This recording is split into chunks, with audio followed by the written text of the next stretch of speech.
presents Kantipur Conclave 2024, powered by Asian Paints. I'd like to acknowledge the presence of the Chairperson of Kantipur Media Group, Mr. Kailash, our Chief Guest, Right Honorable Chief Justice Prakash Singh Raut, our keynote speaker, Nobel Peace Laureate Mr. Kailash Satyarthi, Dr. Baburam Bhattarai, former Prime Minister of Nepal, and along with them, a warm welcome to all our respected speakers, some of whom have even traveled across the world to be here with us today. Our panelists, moderators, thought leaders, distinguished guests, ladies and gentlemen. I'm Sadiksha Shrestha, and I'd like to welcome all of you to the 4th edition of Kantipur Conclave 2024. We're honored to have each of you here today as we embark on an important and timely conversation on the theme, Democracy in Dilemma.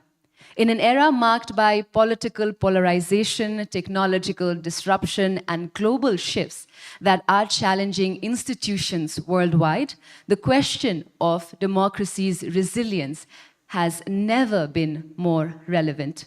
Across the globe, from established democracies to emerging ones, we see the principles of freedom and representation facing new pressures and tests. Today, we will explore the strengths, vulnerabilities, and future of democracy in an age of uncertainty. Thank you all for joining us in what promises to be a day of thoughtful discussions and meaningful insights. To formally begin our event, may I please request all our distinguished guests to kindly rise in honor of our national anthem.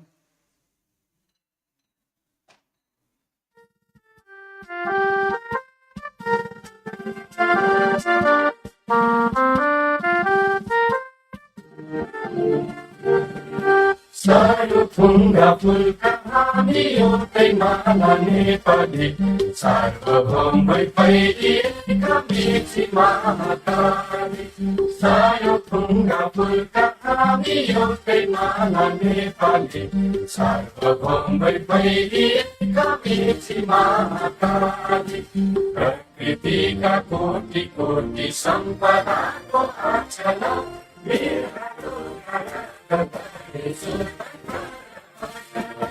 ज्ञान भूमि शान्ति भूमि तारै पहाड हिमाल अखण्ड यो प्यारो हाम्रो मातृभूमि नेपाल बहु जाति भाषा धर्म संस्कृति छ विशाल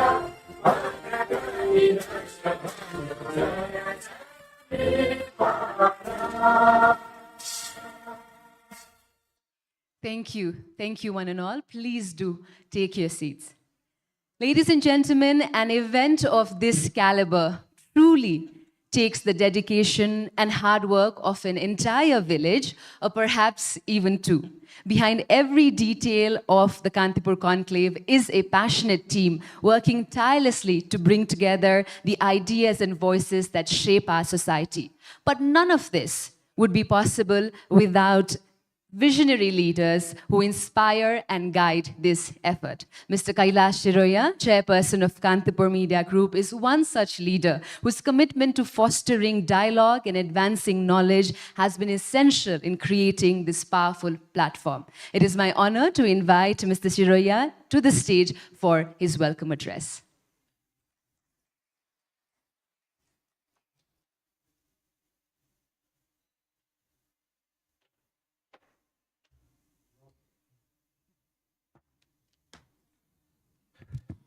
Thank you, Sadiksha. Good morning, everyone. It's my immense pleasure to welcome you all to the inauguration of the Kantipur Conclave. We are honored to have so many esteemed guests joining us for this significant event, which promises to be a beacon of transformative dialogue on some of the most pressing issues of our time. First, let me extend a warm welcome to the Right Honorable Chief Justice of Nepal. Your presence adds great value to this conclave. We are grateful for your acceptance to inaugurate this event. We are also delighted to have former Prime Minister Dr. Baburam Bhattarai with us today. Thank you for being here to share your vast insights and experiences. A heartfelt thanks to Nobel Peace Laureate, Mr. Kailash Satyarthi. Your groundbreaking work in rescuing child laborers and your tireless advocacy for peace has inspired the world. We are truly privileged to have you here, Mr. Satyarthi, and your presence elevates the significance of our gathering. We warmly welcome Dr. S.Y. Qureshi, former Chief Election Commissioner of India. Your expertise and anticipated insights on the complexity of the democracy are invaluable.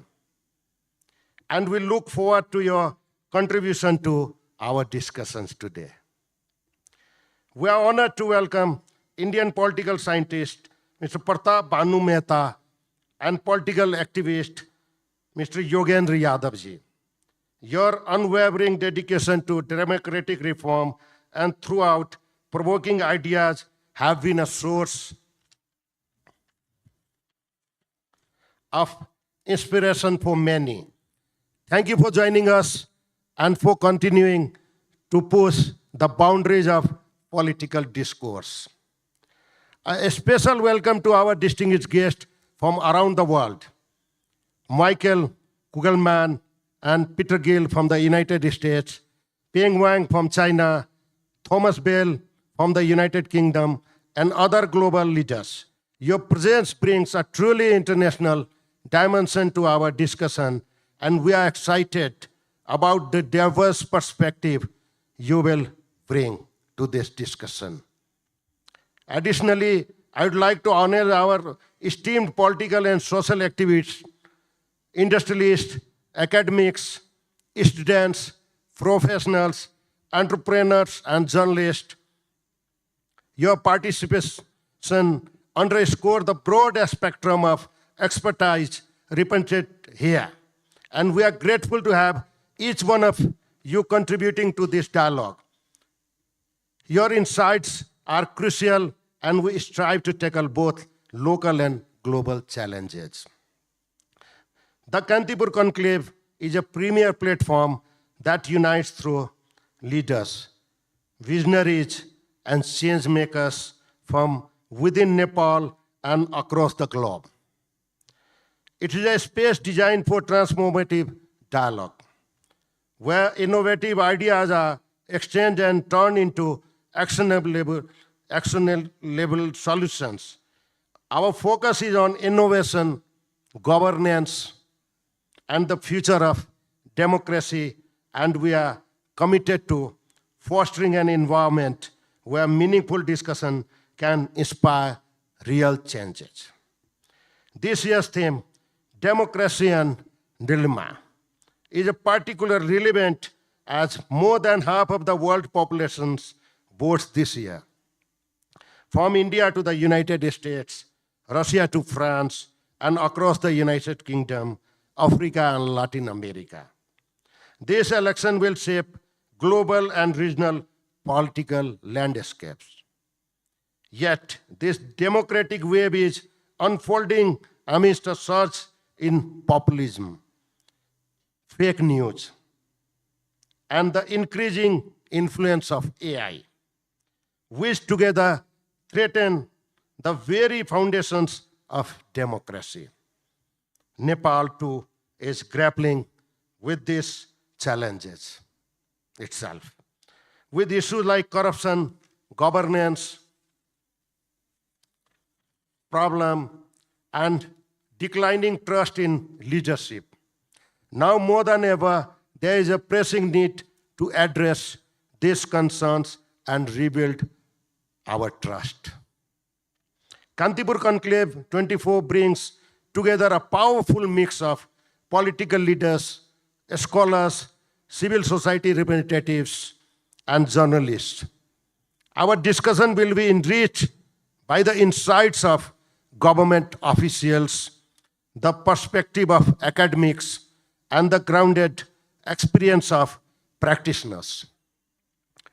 Together, we will explore solutions and a strategy for reinforcing democratic values, fostering unity and navigating global challenges. Right Honorable CJ, on the first day today, our debates will cover topics such as democracy at crossroads, policy and prosperity, the wave of populism, social media, a double-edged sword, pain and power, 3 decades of journalism and democracy in Nepal, and a hot seat session with former Prime Minister Mr. Pushpakamal Dal Prachanda.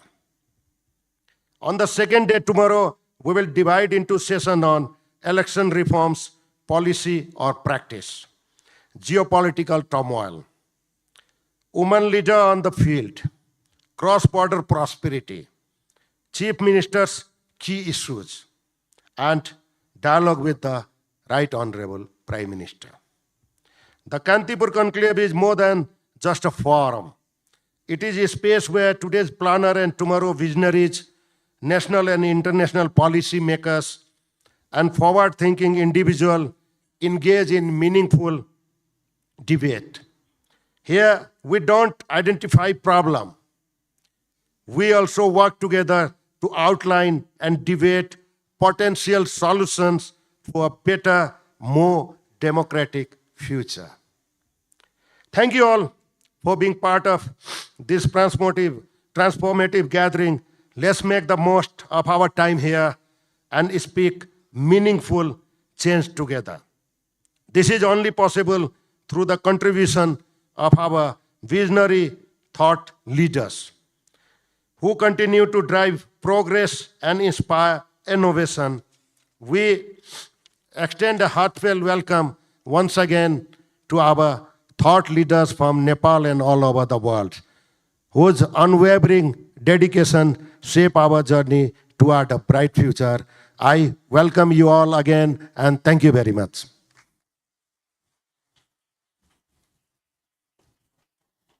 Thank you very much, Mr. Surya, for your remarks, setting the tone for the conclave and for elaborating on the various sessions we shall have today and tomorrow. Ladies and gentlemen, now to officially inaugurate the Kantipur Conclave 2024, we shall now have the Panas lighting ceremony. Panas, a traditional oil lamp symbolizing the wisdom, enlightenment, and the pursuit of truth. To do the honors, may I please request our chief guest, Right Honorable Chief Justice Prakash Singh Raut, our keynote speaker, Nobel Peace Laureate Mr. Kailash Satyarthi, and our chairperson, Mr. Kailash Shiroya.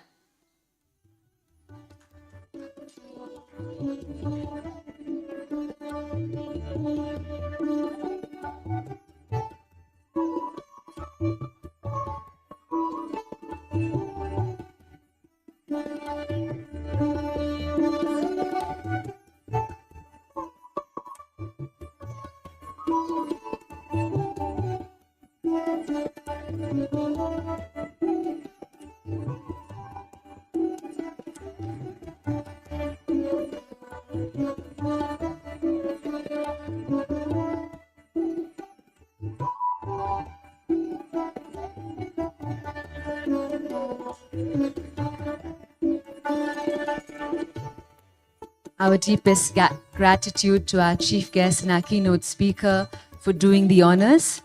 Ladies and gentlemen, this ritual is deeply meaningful as it reminds us that the guiding light of knowledge can lead us through complex times, and may this light inspire us to approach today's conversation with openness, insight, and a shared commitment to strengthening the values that democracy stands for. Ladies and gentlemen, over the past years, the Kantipur Conclave has become an incredible platform for meaningful dialogue, a key event that brings together thought leaders, experts, and change makers from various fields. Every year, the conclave tackles themes that are not only thought-provoking, but also deeply relevant to the times we're living in. This commitment to addressing current global and local issues has made Kantipur Conclave a beacon of insight and inspiration, encouraging us all to engage, reflect, and take action. We've also prepared a very special AV and would like to request for all your attention towards the screen, please.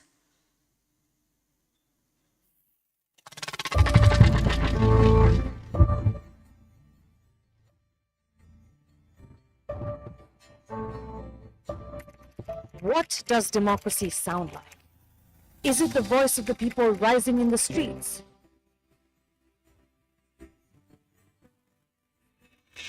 Or the silence when trust begins to fade? शान्तिपूर्ण जनआन्दोलनमा हरेक दिन लाखौं जनता सडकमा ओर्लिन थालेपछि वैशाख 8 देखि 11 गतिको बीचमा दुईवटा side Democracy thrives on the voice of the people, a nation demanding change. But what happens when those voices are drowned out by distrust?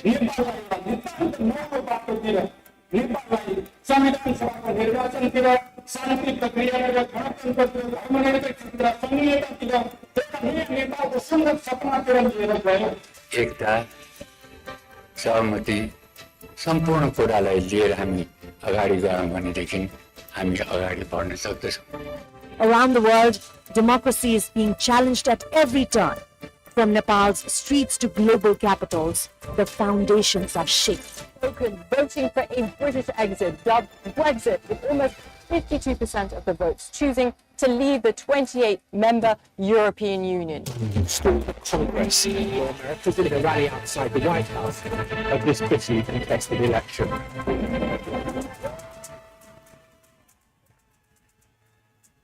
Within the past hour, President-elect Biden called on Mr. Trump to tell his people to go home, and within minutes, that was indeed the message delivered from the White House. Critics are saying that he should reverse that law.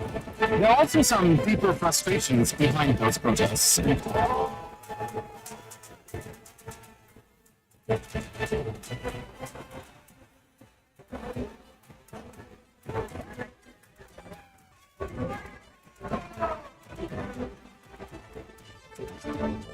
Who can we trust when the truth itself is under attack?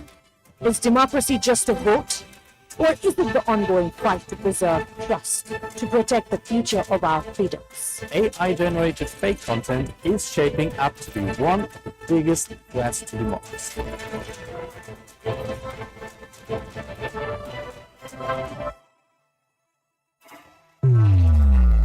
How do we rebuild when the cracks have spread so wide? Join us at Kantipur Conclave 2024, where we tackle the tough questions.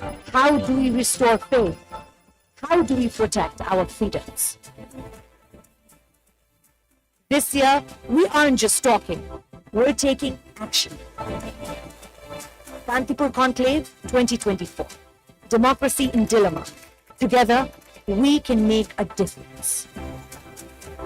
NIC Asia presents Kantipur Conclave, powered by Asian Paints, e-commerce partner nimbusbazaar.com, insurance partner Shikhar Insurance, hospitality partner Hyatt Regency, travel partner Ceilings Holidays, airlines partner Nepal Airlines, international airlines partner Cathay, domestic airlines partner Yeti Airlines, ISP partner Vianet, sports partner Kathmandu Bulgars, medical partner Nepal Medicine. Thank you, ladies and gentlemen, for your attention. And to all our audience watching us from various platforms, a warm welcome to Kantipur Conclave 2024. Democracy in Dilemma is the theme we are tackling this year.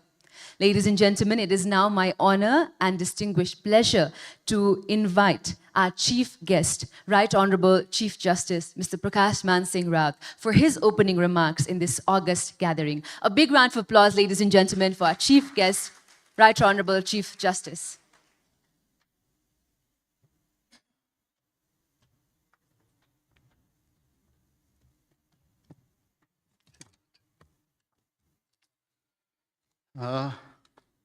Yes गरिमामय Kantipur conclave 2024 का अध्यक्ष महोदय, Nobel पुरस्कारबाट विभूषित र सम्मानित हुनुभएका श्रद्धेय कैलाश सत्यार्थीज्यू, तल ग्यासमा आसीन पूर्व प्रधानमन्त्री लगायत विशिष्ट अतिथिहरू, विद्वान प्यानलिस्टहरू, सार्वजनिक जीवनमा राष्ट्रिय र अन्तर्राष्ट्रिय प्रसिद्धि र ख्याति कमाउनुभएका विशिष्ट व्यक्तित्वहरू, सार्वभौम नेपाली जनताको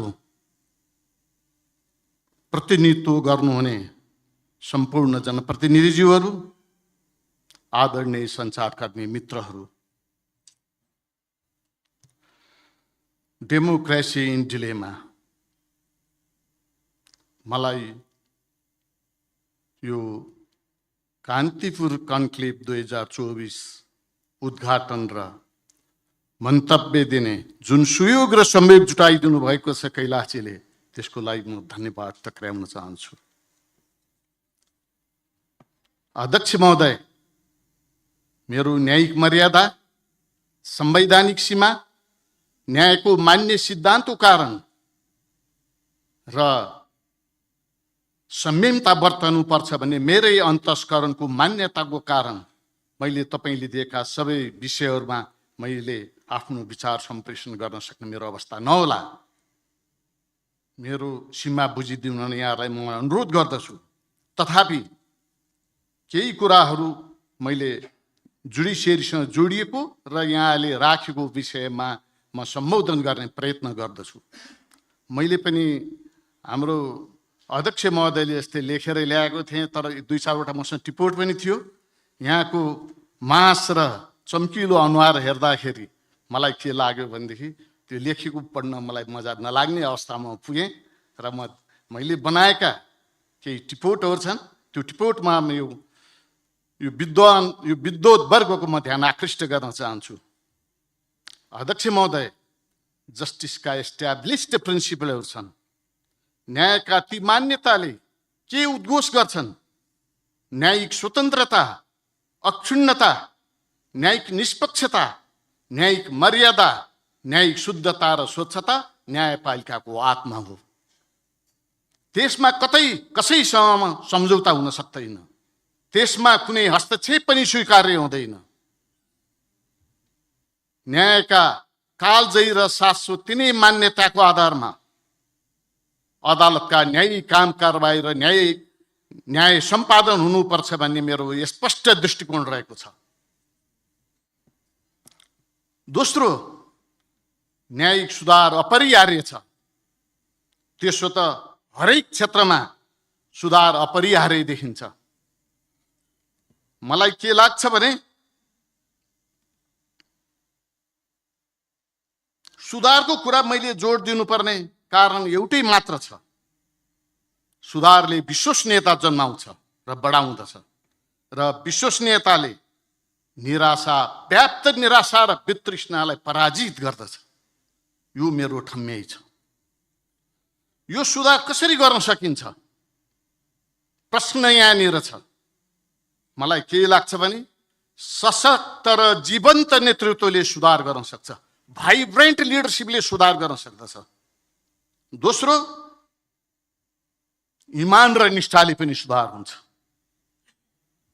तेस्रो, पवित्रताले ओतपोत र सिंचित संकल्प, अठोट र प्रतिबद्धताले पनि सुधार गर्न सकिन्छ।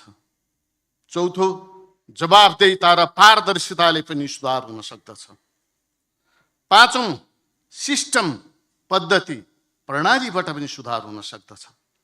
छैटौं, विलक्षण प्रतिभा भएका होनहार टिम र त्यस्तै सराउन्डिङ्सले योजनाबद्ध तरिकाबाट प्रयत्न गर्यो भने त्यसले पनि सुधार हुन सक्दछ भन्ने मेरो विश्वास रहेको छ।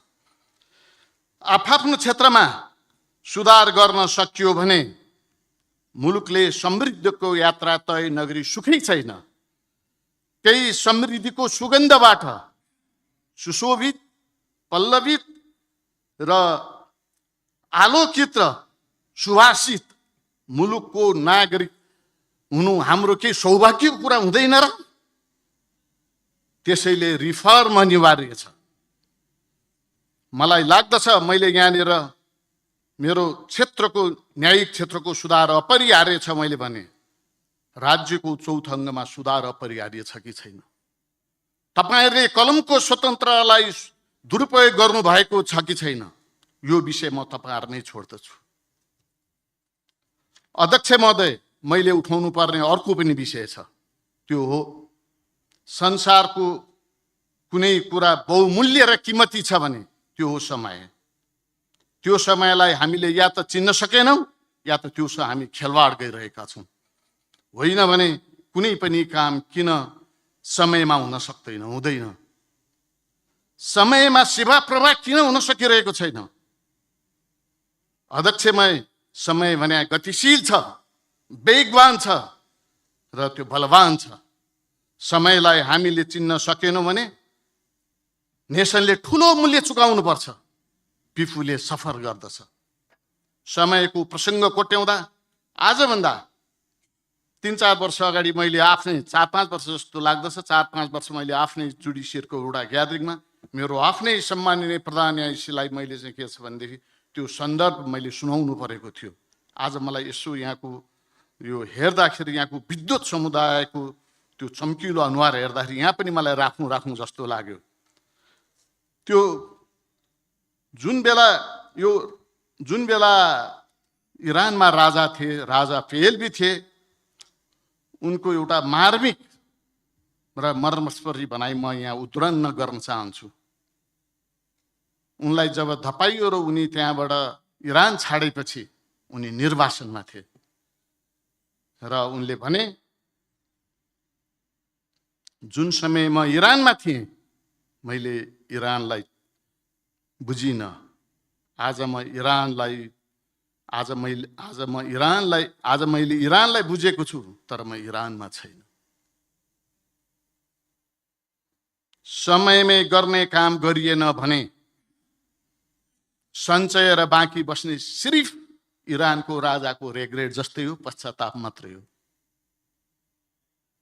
भोलिको सन्ततिको श्राप नलागोस् भनेर हामीले समय चिन्नै पर्ने भएको छ।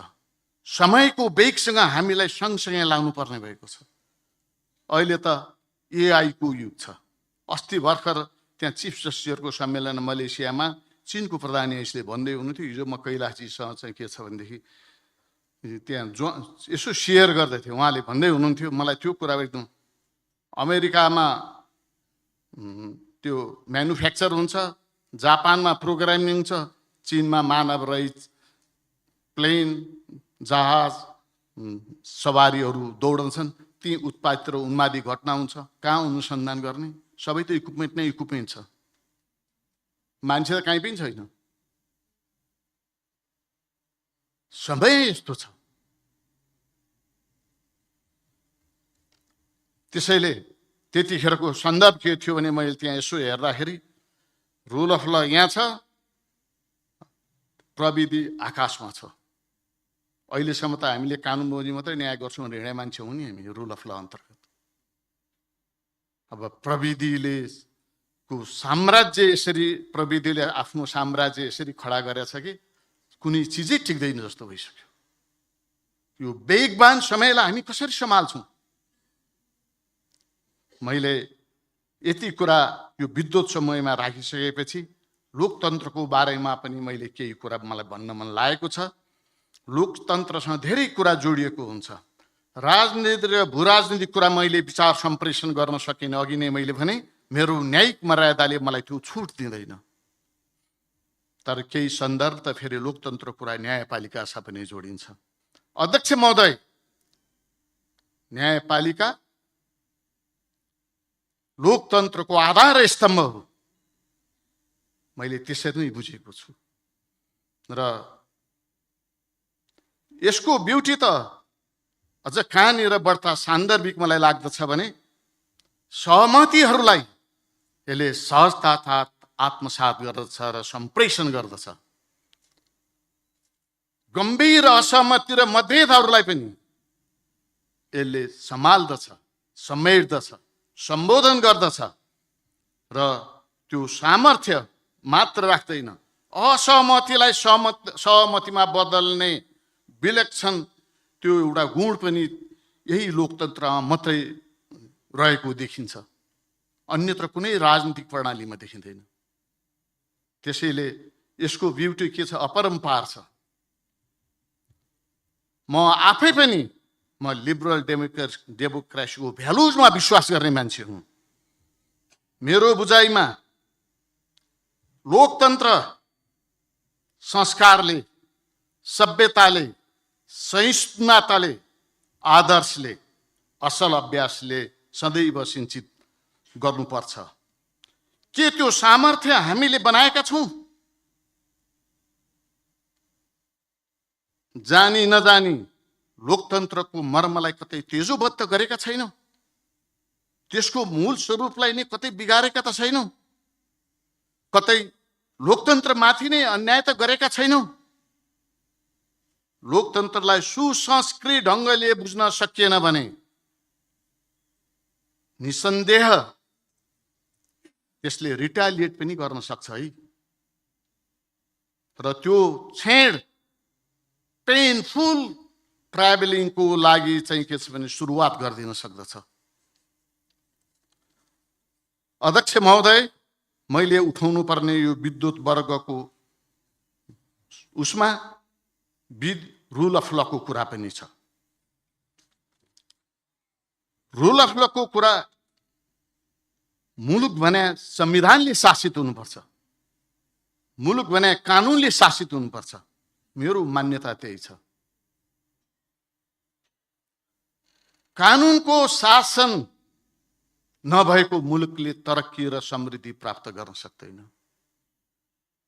यदि हामीले तरक्की र समृद्धिको शिखरलाई चुम्नु पर्ने छ भने एट एनी कस्ट कानुनको शासनलाई नै हामीले स्वीकार गर्नुपर्दछ।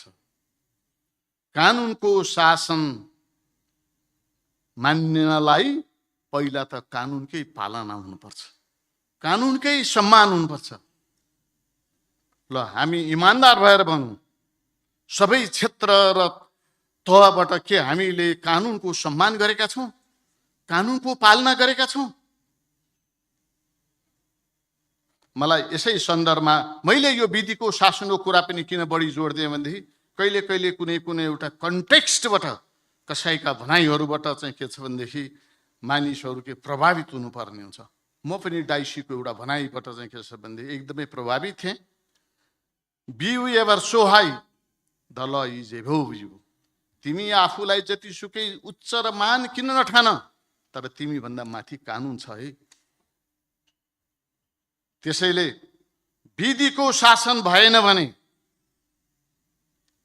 फेरि हामीले तरक्की र समृद्धि हासिल गर्न सक्दैनौँ। यसतर्फ पनि मैले विद्युत समुदायको ध्यान आकृष्ट गर्न चाहेको हुँ। अर्को एउटा कुरा पनि मैले यो विद्युत समुदायको मैले ध्यान आकृष्ट गर्नुपर्ने छ कि काम त सबैले आफआफ्नो गर्नुपर्छ। साँच्चीकै गरेको भए देश नबन्ने कुरै थिएन। हाम्रो देशमा हाम्रो देश काम नगरेर नबनेको हो कि काम गरेर नबनेको हो कि काम नगरेर नबनेको हो? प्रश्न यहाँनिर छ। हामीले आफूले काम नगर्न साथ हामीले कस्तो संस्कार बसाएको छ भने अर्कालाई दोष दिन पुग्दछ। यो ब्लेमिङ कल्चरबाट कहिले मुक्त हुने हो?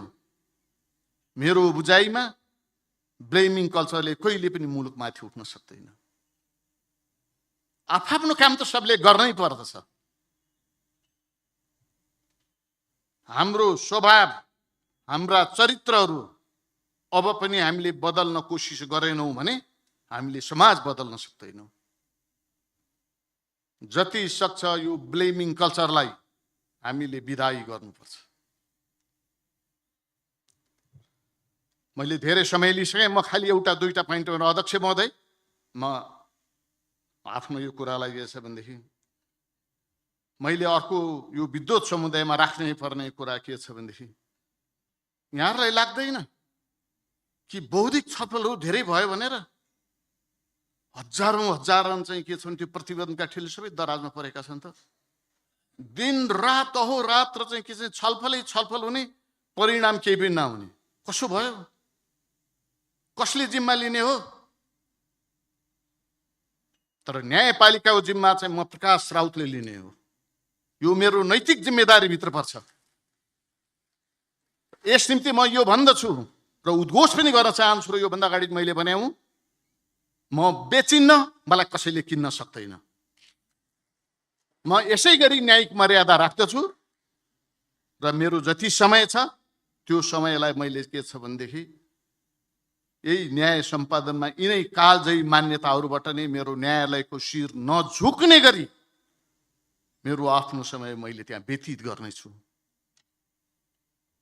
तर फेरि एउटा क्षेत्र मात्रै सुधार गर्न खोजेर नहोला नि, अन्तको बाछिटा पनि फेरि आउला, रिफ्लेक्सन आउला, फेरि त्यसको जिम्मा कसले लिने हो? मैले अध्यक्ष महोदय मुस्कुराइरहनु भएको छ, यहाँ एकदमै लब्ध प्रतिष्ठित मानिसहरू हुन्छ, सञ्चार क्षेत्रका दिग्गज मानिसहरू हुनुहुन्छ र तपाईहरुले धेरै ठुलो योगदान दिनुहुन्छ। न्यायपालिकाको त मैले जिम्मा लिन्छु, यहाँहरूलाई मैले भनिसकेँ। राज्यको चौथो अङ्गको जिम्मा कसले लिन्छ? फेरि अरू क्षेत्रको जिम्मा कसले लिन्छ? अरूले जिम्मा लिने कि नलिने त्यो कुरा मसँग धेरै सरोकार राख्दैन, तर मैले यहाँहरूलाई भनिसकेँ मेरो ठाउँको जिम्मा चाहिँ म लिन्छु। अघि म भन्दै थिएँ कि मुलुकले खोजेको के हो? खालि भौतिक छलफल खोजे, मुलुकले के खोज्यो? रिजल्ट खोज्यो। तपाईले परिणाम दिनुहुन्छ, विश्वास जन्मिन्छ। त्यो विश्वास कसरी आउँछ? हाम्रा सुकर्महरूबाट आउँछन्, हाम्रा सत्प्रयासहरूबाट आउँछन् र हामी परिणाममुखी हुनुपर्छ। होइन भने निराशा र वितृष्णामाथि हामीले विजय पाउन सक्दैनौँ। त्यसैले अध्यक्ष महोदय, अब धेरै बौद्धिक छलफल होइन, अब सबै हामीले के छन् परिणाममुखी रिजल्ट ओरिएन्टेड, एक्सन ओरिएन्टेड काम मात्रै गर्नुपर्छ। यो दराजमा प्रतिवेदन थन्क्याउने कामले हामीलाई कतै पुर्याउँदैन। अर्को एउटा लास्ट पोइन्ट भनेर म आफ्नो गर्न चाहन्छु। अर्को एउटा कुरा पनि छ, हामी राइटलाई राइट भन्न सकेका छैनौँ, रङलाई रङ भन्न सकेका छैनौँ। त्यो सकिन्छ त्यो कहिलेबाट सकिएला? मेरो बुझाइमा के छ भने प्रचुर निष्ठा र नैतिकता भएन भने त्यो रङलाई रङ, राइटलाई राइट भन्ने सामर्थ्य कसैले राख्दैन। आज गलतलाई गलत भन्न सक्ने सामर्थ्य पनि मान्छेले गुमाए जस्तो लाग्दछ। यदि गलतलाई गलत भन्ने सामर्थ्य गुम्न थाल्यो भने दुर्भाग्यको श्रृङ्खला कहिले रोकिन्न, त्यसले जहिले पनि निरन्तरता पाइरहन्छ। र आफ्नो समय र कालखण्डमा त्यो भन्न सक्नु पर्दछ। कहिले कहिले कुनै कुराले चाहिँ के छ भने मान्छेलाई छुन्छ। तपाईहरु यहाँ धेरै आज राज्यका चौथो अङ्गको चाहिँ के छ भनेदेखि एकदमै ख्याति प्राप्त र प्रसिद्ध तपाईहरु यहाँ पत्रकार र चाहिँ लब्ध प्रतिष्ठित मानिसहरू हुनुहुन्छ। तपाईलाई एउटा छेडको म सम्झना म गराउँदछु। यो कुरा कहिलेको कुरा थियो भने 34-35 साल तकको कुरा थियो। त्यतिखेर समीक्षा भन्ने पत्रिका थियो। त्यो पत्रिका त्यतिखेर अञ्चलाधीश कार्यालयले त्यो समीक्षा भनेको दर्ता खारिज गरेर सर्वोच्च अदालतमा रिट आएको थियो। अनि त्यहाँ भित्रको एउटा लाइन थियो डिफेन्समा, उहाँको दर्ता खारिज गरेर डिफेन्समा एउटा लाइन थियो। उहाँले त्यहाँ भन्नुभएको थियो, मैले पत्रकारको जीवनको लामो उतार चढावमा कलमको स्वतन्त्रतालाई कहिले दुरुपयोग गरिन। त्यो भारलाई त्यतिखेरको न्यायालयले के गरेको थियो? सम्मान गरेको थियो। म चाहन्छु अहिलेको राज्यको चौथो अङ्गले सायद न्यायालयले आफ्नो मर्यादाभित्र सम्बोधन गर्न सक्ने तपाईहरुले विचार र दृष्टिकोणहरु नै सम्प्रेषण गर्नुपर्छ मलाई जस्तो लाग्दछ। र त्यसैले नै हामीलाई एउटा चाहिँ के छ भनेदेखि हाम्रो आत्मसम्मान, हाम्रो प्रतिष्ठा र हाम्रो स्वाभिमानको जगेर्ना गर्न सक्दछ। अध्यक्ष महोदय, राइटलाई राइट भन्ने तागत चाहिनलाई नैतिक बल प्रचुर भएन भनेदेखि इम्पोसिबल, सक्दै सक्दैन।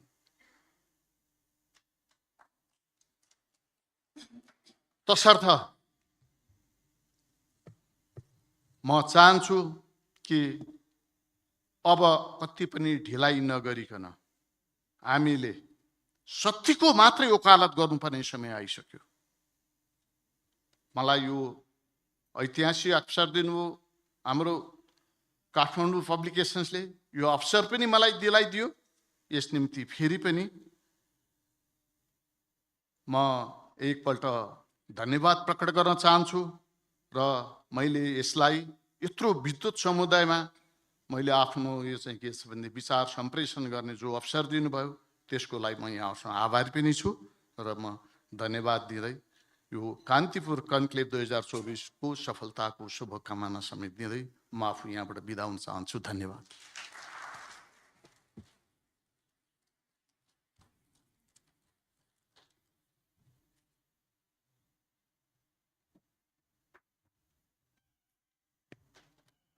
Our deepest gratitude to our Chief Guest, Right Honorable Chief Justice, for your words that have set a meaningful foundation for today's discussions and reminded us the importance of protecting and nurturing democratic values as well as doing our part. Ladies and gentlemen, moving forward with our event, it is an incredible honor for me to mention a few things about a distinguished personality amongst us today, our keynote speaker, Nobel Peace Laureate, Mr. Kailash Satyarthi. Firstly, it's a privilege for me to welcome him to Nepal, his second home, a country that has been a central part of his lifelong mission to fight child exploitation. Since 1981, Mr. Satyarthi, along with his team, have rescued nearly 12,000 Nepali children from forced labor, trafficking, and slavery in circuses, brick kilns, factories, and homes. This year, incidentally, also marks the 10th anniversary of his Nobel Peace Prize. One of his most heroic acts was risking his life to rescue Nepali girls trapped in a circus in India's Uttar Pradesh. The circus owner, after threatening Mr. Satyarthi with a gun, brutally beat him up, his son, and his colleagues, leaving them for dead. Miraculously, they did survive, despite life-threatening injuries. Mr. Satyarthi continued his fight, even going on a hunger strike, until the rescued children were safely returned to their families. Nepal has always been a key focus for his work, and through collaboration with local activists and civil society, Mr. Satyarthi has tirelessly worked to protect children's rights and ensure their access to safety and education. Ladies and gentlemen, we also have a beautiful video that tries to encompass the incredible work that he does. Let's have a look at that video.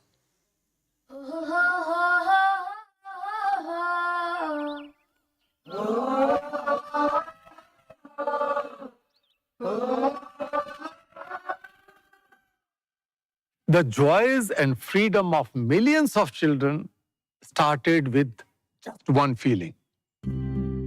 What if the child slave Sabo was my daughter? Sabo, who was about to be sold to a brother. Sabo, whose desperate father lay in a heap at my feet. Perhaps it all started with a spark of compassion and today become a worldwide movement. I believe that each one of us is born with two natural gifts, consciousness and compassion. Both are the core reasons of our being. When we feel the suffering of others as our own suffering, with a strong drive to take action, that is compassion. God is not so meager that He has blessed us with only a little of compassion, which we have confined to our families and friends. we need to go beyond that. All that is required is to enlarge our circle of compassion. A touch of compassion is what makes each of us a problem solver, an innovator who is ready to accept all challenges and solve them. When we work towards making our world a better place, each one of us becomes a compassionate leader. In fact, all world religions and movements were born out of compassion. I stand with 8 billion people because the world is my family. In this age of interconnectedness, are we really connected with each other? Compassion is the greatest form of connectedness and love. There is no curse bigger than being alone. Loneliness is frightening. If you are connected, you are fearless. And we are the safest if we feel like a part of our global family. They are the mothers of the children.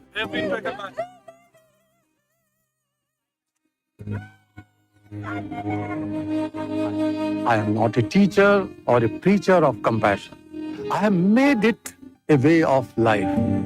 I truly believe that every solution lies in compassion in action. So, my dear friends, as we globalize markets, resources, and data, I urge you all to globalize compassion. Sangachadvam samvadadvam samvo manansi janatam deva bhagam yatha purve sanjananam upasate.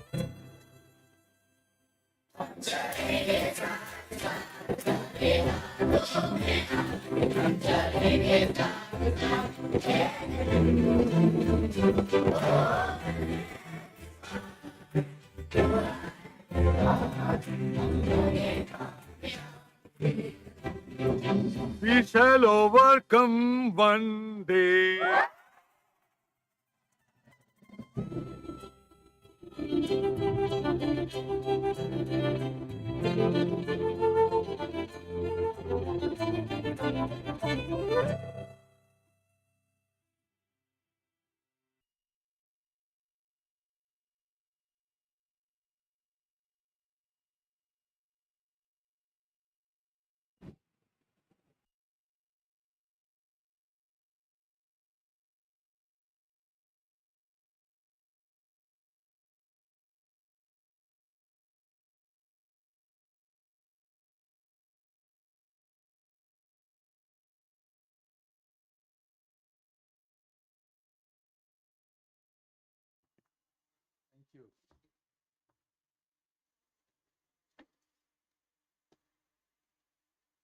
Honorable Chief Justice of Nepal,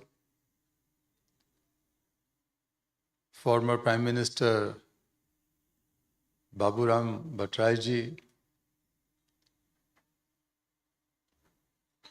Kailash Siroyaji, Pratap Bhanu Mehtaji, Yogendra Bhai, Dilli Chaudhary ji, Reena ji, dozens of my friends and family, brothers, sisters, young friends.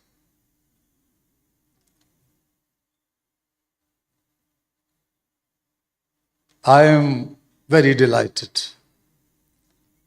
and blessed. Blessed because I am standing here in the land of Pashupatinath and Lord Buddha. And I am delighted to be amongst specialists, experts, thought leaders, scholars, industrialists, university students, politicians, and so on.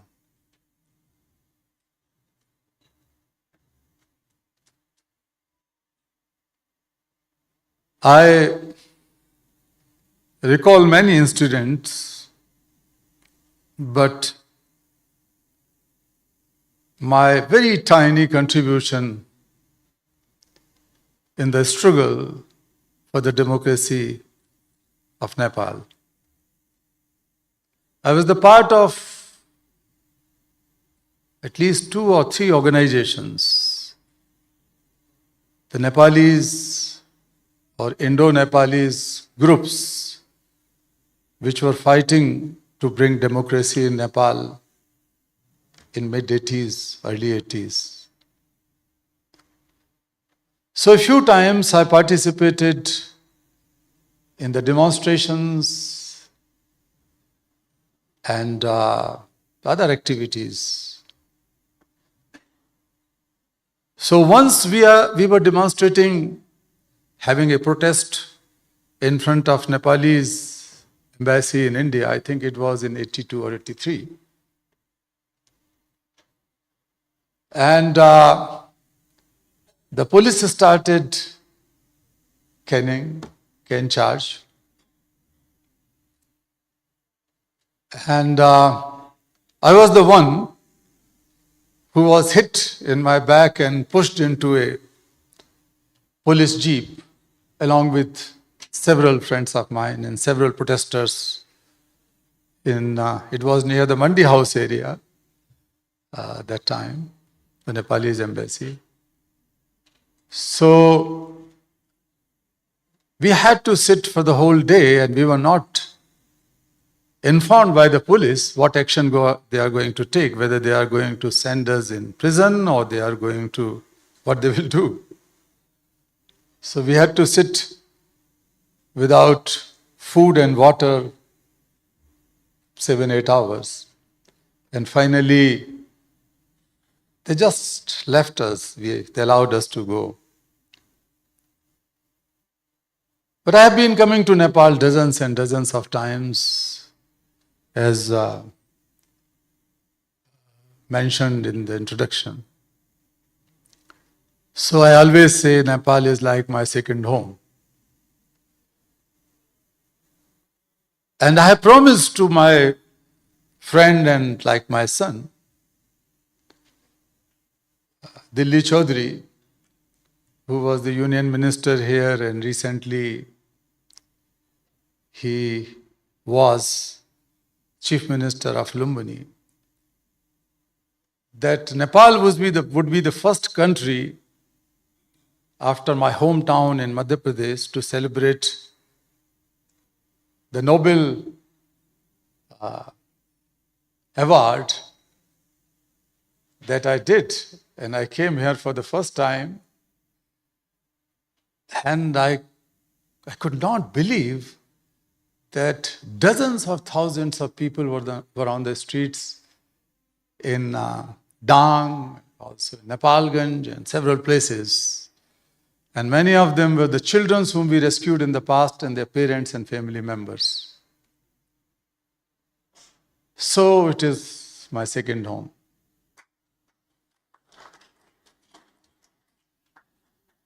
It has been said yesterday and today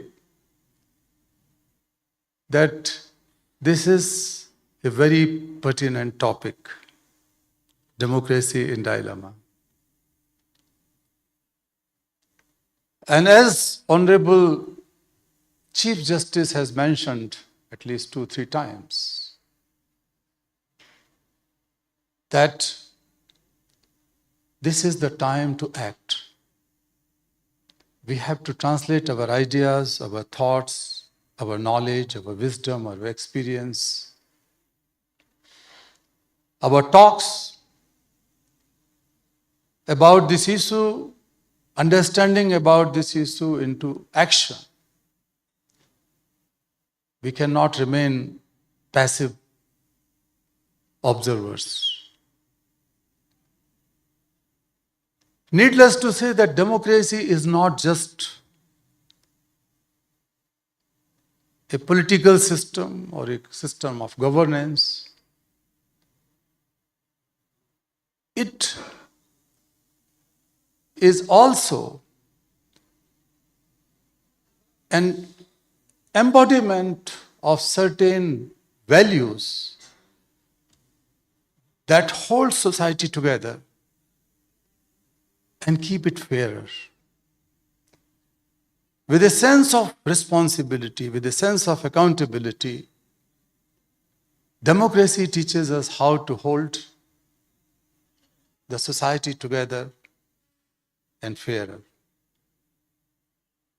And these principles are known to all of us or most of us. Freedom of expression and association, respect and ears to listen to dissent, views and opinions, equality before the law, equal opportunities to grow, to fulfill dreams, regardless of any color, caste, creed, or any other background. And so many other things are there. But when these principles are threatened, then naturally the dilemma begins. Dilemma in democracy. Democracy weakens. So I would not be speaking on those deeper topics which are going to be discussed and delivered in coming 2 days. And the experts are sitting here. But I would briefly bring some issues. I think there are 4 areas of this dilemma in democracy. The first one is erosion of trust in governance. And the trust of the people, of the citizens, is eroded due to several factors. Corruption, lack of transparency, lack of accountability, advancing majoritarianism, polarization, and so many other factors. But when the pillars of democracy, including judiciary and media, they are jeopardized, they are compromised. Or instead of protecting justice and democracy and truth, if they start serving the political interest in different points of time, then the public trust is eroded in democracy.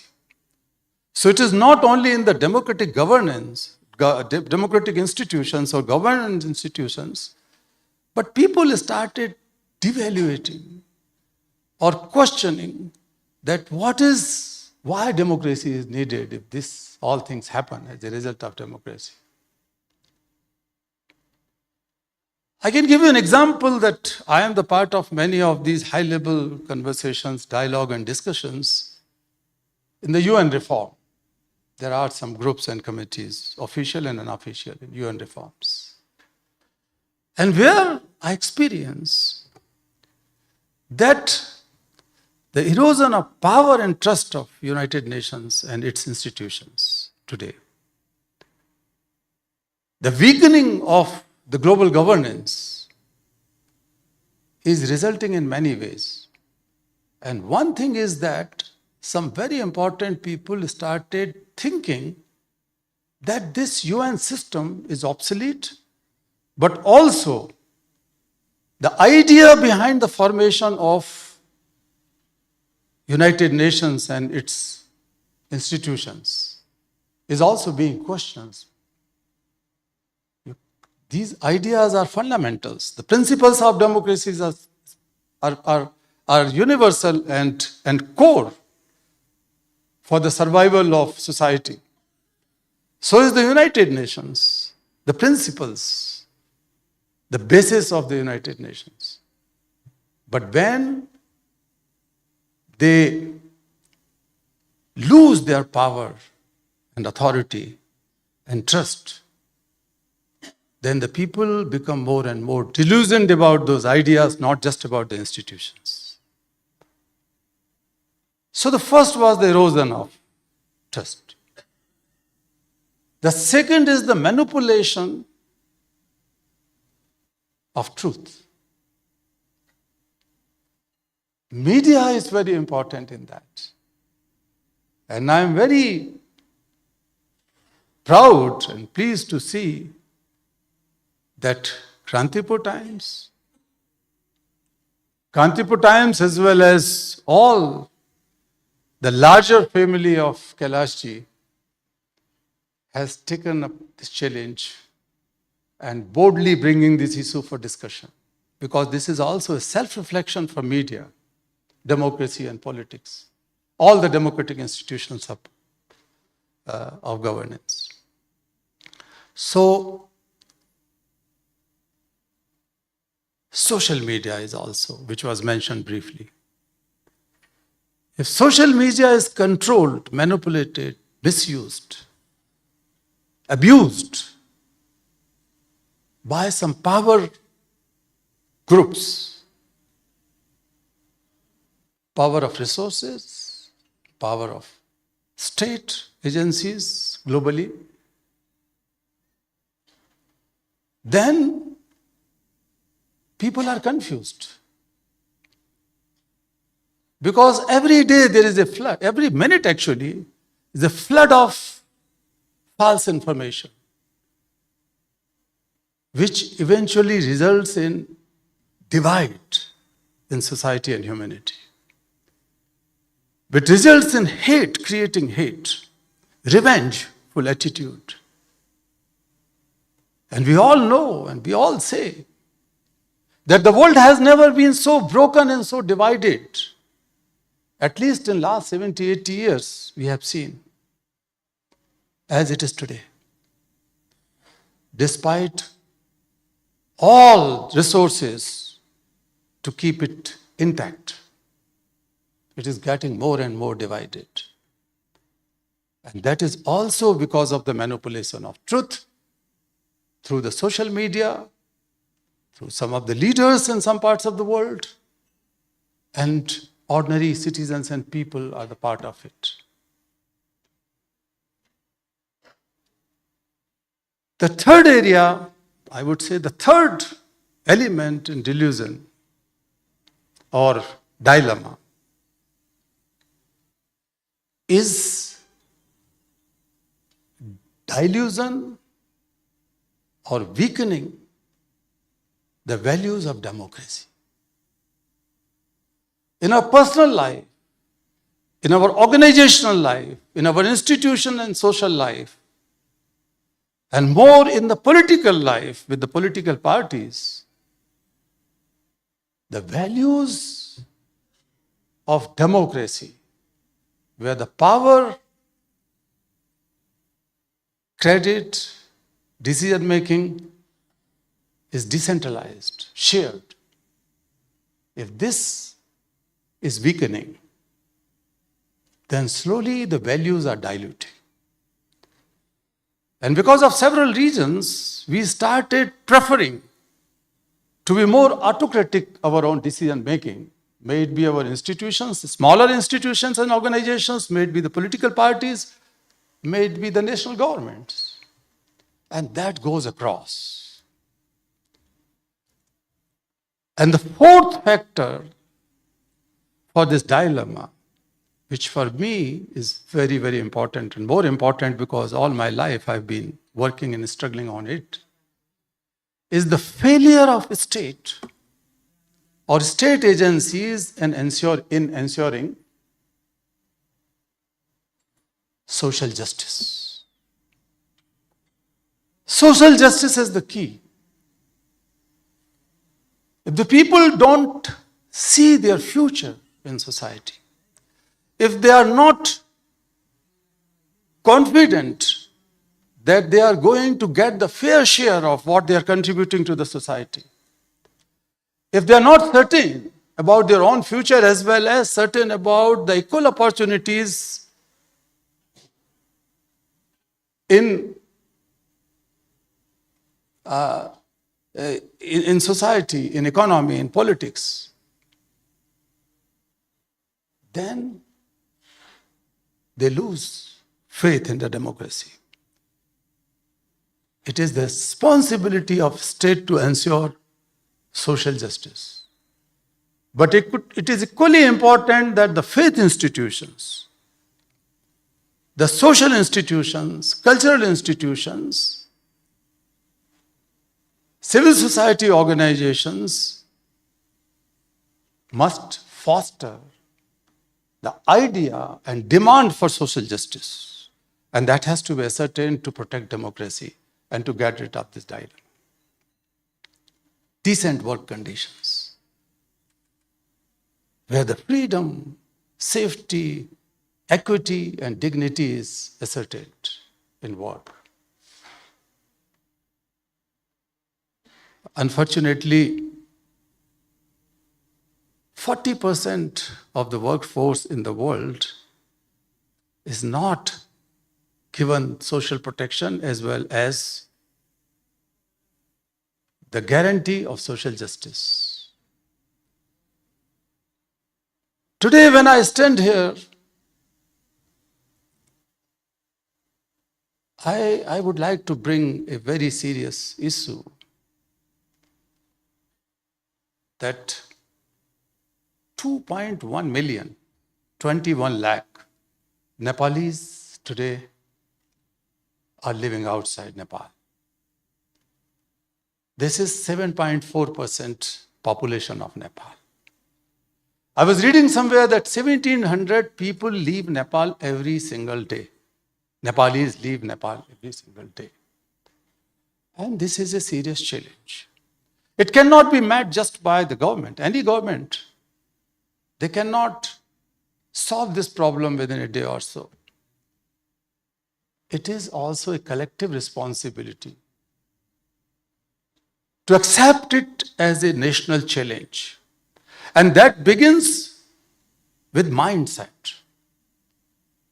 That begins with creating confidence in this country, in this land, and the potential of this land. And that is the collective work which has to be done by the media, by the society, by the institutions which are governmental or non-governmental, to build that confidence that if they stay here in this land, of course there would be problems. It is not so easy to live. Sometimes you feel that it is easier to go to Australia. Australia is the country which has quite a large number of Nepalese workers. But I came across many Nepalese in Europe, in Australia, in Middle East, in America, how they live. Many of them have no legal documents, and they keep on struggling for half of their life and keeping themselves hidden here and there. But their living conditions are so pathetic and sometimes inhuman, which if you go and see them, 8, 10 people living in a small room. Some Nepalese, maybe some Indians, some Pakistanis, Bangladeshis. So a lot of work has to be done. And it is also the responsibility of the state to do every single thing. Spend a lot of resources, time, energy, efforts to give this dream that Nepal has all the potential and possibilities for the future. And if they stay here, they can not only make their life better, but also they will make this country a better living place, more prosperous, more peaceful. And if educated people stay here, and half of them are educated people, many of them are going for education. But a lot of investment is also needed to ensure education, good quality education in the country itself. I'm also aware that 1 out of 6 children are working as child laborers in Nepal. But this is not uncommon in many of the developing countries. 1 out of 10 children in the world are living in child labor, child slavery, child trafficking, etc. When we talk of democracy, how can we think of ensuring the better future, a bright future, a guaranteed future, where the young people can fulfill their dreams, especially the children? 250 million children in the world are out of school today. They have to be in primary and secondary schools. 160 million children are trapped into child labor, slavery, and trafficking. 160 million. Dear sisters and brothers, this is not a number. They are someone's children. They have somewhere their mother who has given birth to them and had concern for them, worries for them. They have fathers, siblings, relatives, but they are sold and bought sometimes in lesser price than the animals. I would recall an incident. Dilli Bhai was there when we organized a long march. I have organized several long marches across Nepal and of course across the world, at least one. But when we were organizing a march against child trafficking, we were staying at some place near Lumbini, I think in Lumbini, in a smaller place. And in the night I saw at the corner 8, 10 young people, 12, 13, 14-year-old children, girls and boys were sitting in a corner. They were from South Asia. That was the South Asian March. So Indian, Pakistani, Nepali, Bangladeshi. Language was not the big barrier, so they can communicate. They could communicate. And from the back, I was listening that conversation. One of them asked to other child, I was working at a brick kiln and I was sold. Then somebody has bought me for 2,000 rupees. Then a girl stood up and said, oh, just 2,000. I was more costlier. I was bought for 5,000 rupees. Then another boy from another country, boy and girl both said, yeah, that is not very much. Some of us are bought for 6,000, 7,000 rupees. Then suddenly a girl stood up and said, because I was bought and sold 2 times, once for a domestic help, again for a brothel, prostitution. And I was sold for 15,000 rupees.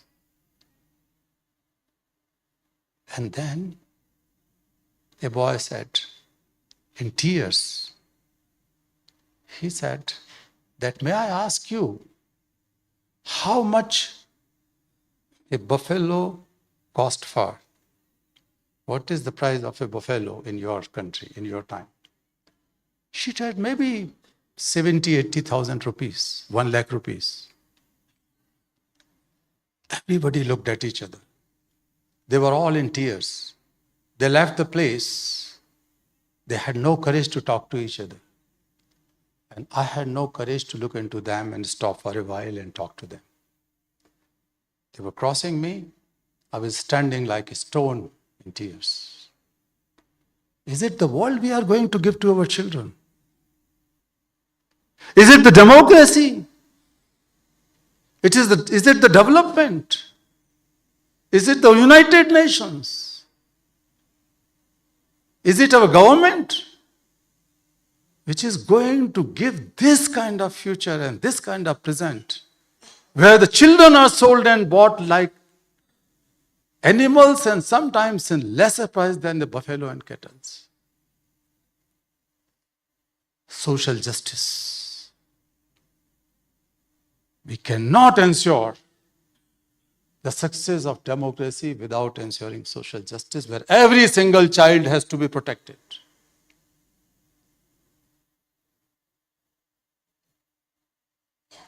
Once I was sitting in a remote village in a Western African country, Ivory Coast. And I was sitting with a group of children, and all of them were having injuries, bruises, scars on their bodies, because they were all working in cocoa farms. And you know, cocoa is the core ingredient of chocolate. Language was the problem though, but I sat with them because I have been working in that country for many years. So I sat with this group of children and asked one of the girls, 14-year-old or so, that my daughter, how do you like chocolate? She said, what is chocolate? She asked to the neighboring boy, what is chocolate? All the children who were producing cocoa at the cost of their education, freedom, childhood, health. And chocolates, which are liked by young people everywhere in the world, and the big companies making billions of dollars out of it, not millions. These boys and girls said, no, we have no idea what chocolate is. I was trying to explain. Even then, they could not understand. The girl in return told me that, sir, sorry, we have not heard, we have not seen this kind of thing in our life.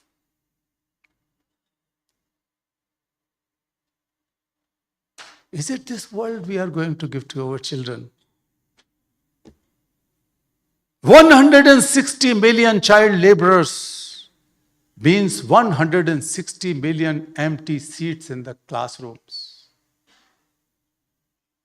This also means 160 million jobs snatched away from adults and imposed on children, because children are the cheapest or free source of labor. This is a vicious circle that eventually demolish the very idea of justice and freedom and equity, and eventually social justice and democracy. World is not so poor. I have actually initiated a group of 80 or plus Nobel laureates from all disciplines called Laureates and Leaders for Children. And some years ago, 3-4 years ago, we came out with a study and released on behalf of laureates and leaders. And we found that only 53 billion additional dollars annually can ensure protection, education, and health care of every single child in all low-income countries. $53 billion. And what is this money? This is less than 10 days of global military expenditure. So world is not very poor. just this amount of money. So friends, we know the problems. And we also have experience of what works. We have an idea about the solutions of the problems. But while summarizing, I would underline here that the problem or the issue lies in one major thing. And that is not only the disconnect, but the gap between the problem solvers and the problem sufferers is widening and deepening. Those who are legally and morally responsible for solving the problems of problem sufferers, they have lost that track, and the problem sufferers are lost. How we can revive the values of democracy and the democratic functions if this gap is growing and broadening? You can call it lack of accountability, you can call it lack of connectivity, you can call the lack of dialogue and discussion and debates and so on, but the gap is simple. But the third element, and that is the ordinary people, they are becoming more and more problem spectators. Why we should get into it? Oh God, leave it. This is their job. This is the government job to do, or this is the doctor's job to treat the patient. Doctor is the problem solver. But what is the relationship between the doctor and the patients? It's a commercial, transactional relationship or not? It is. Judiciary and the people, the law enforcement agencies and the citizens, teachers and the students, corporate and the consumer. There are a lot of layers in between, a lot of supply chain issues are in between. But problem sufferers are increasing and becoming more and more hopeless. This is one reality. But another reality is that there are organizations in civil society, there are political leaders in the governance in the world. I'm not going to name them. There are youth organizations, students organizations, farmers organizations, workers organizations, media groups, and there are leaders in the corporate world who understand this and they wanted to fill that gap, and they are working towards democracy, they are working towards humanity.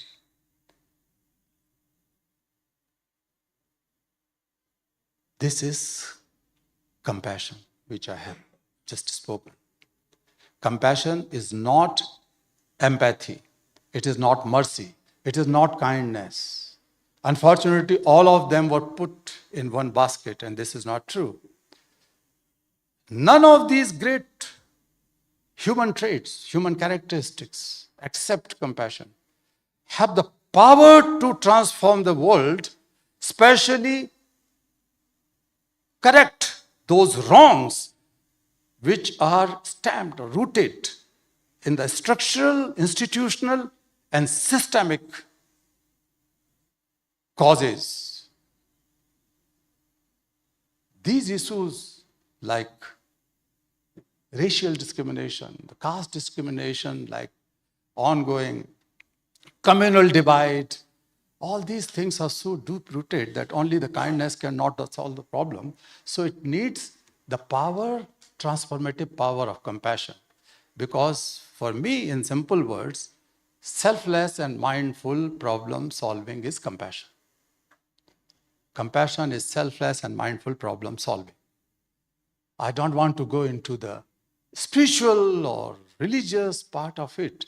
It's very much biological. It's very much neurological. It is innate in each one of us, and we have to reinvigorate the power of compassion in solving each other's problems. and especially holding the agencies responsible and accountable. And that can be done. And that is being done in a smaller way, scattered way here and there.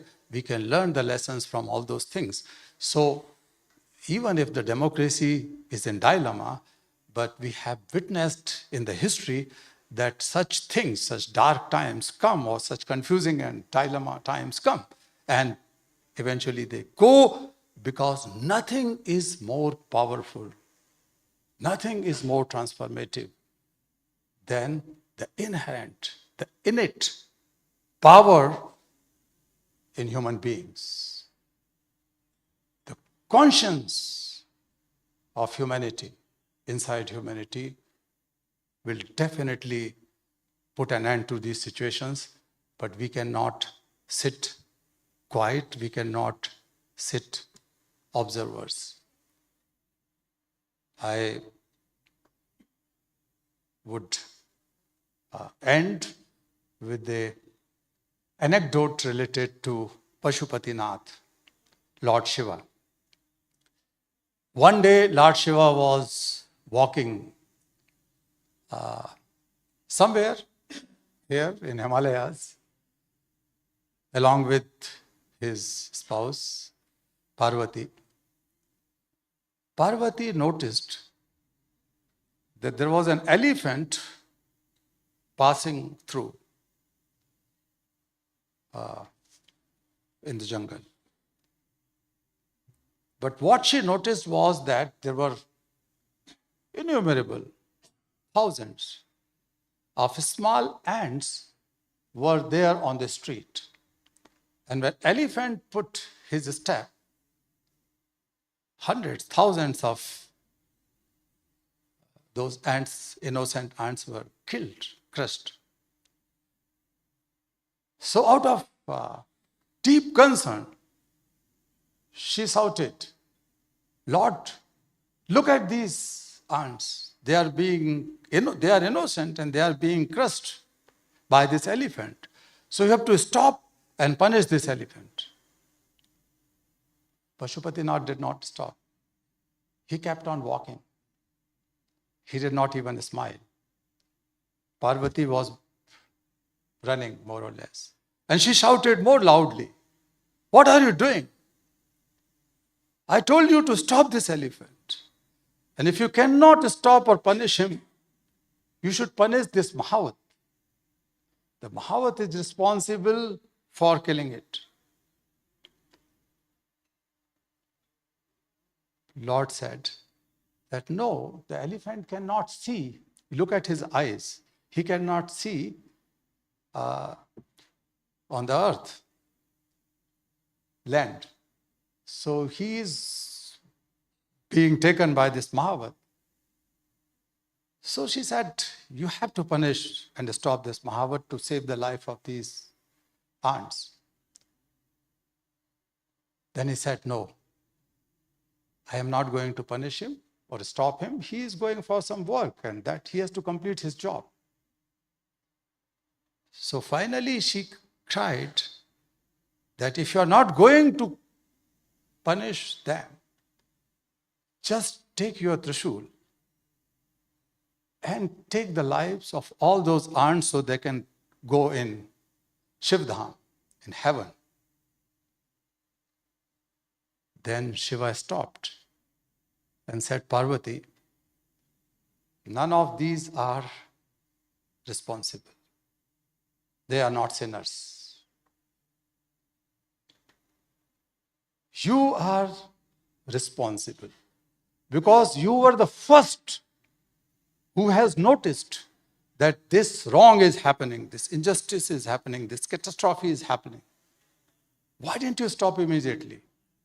Why didn't you stand there in between and you could have said to Mahavat and to elephant that no, all those ants could have been saved.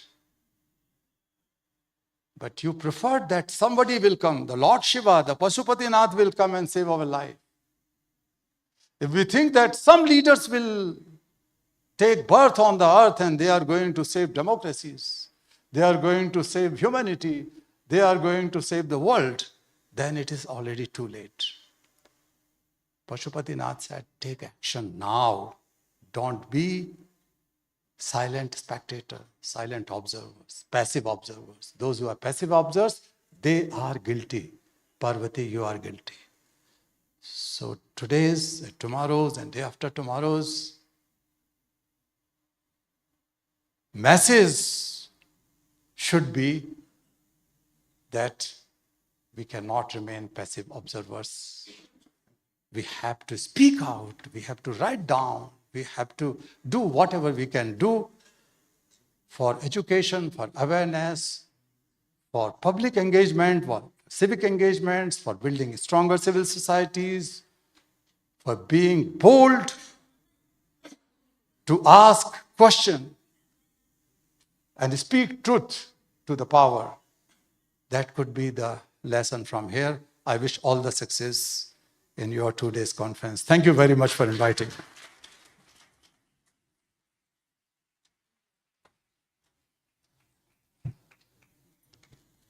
Thank you to our keynote speaker for those thought-provoking and heartfelt remarks. Your emphasis on compassion as a cornerstone of leadership and societal progress is both inspiring and timely as well.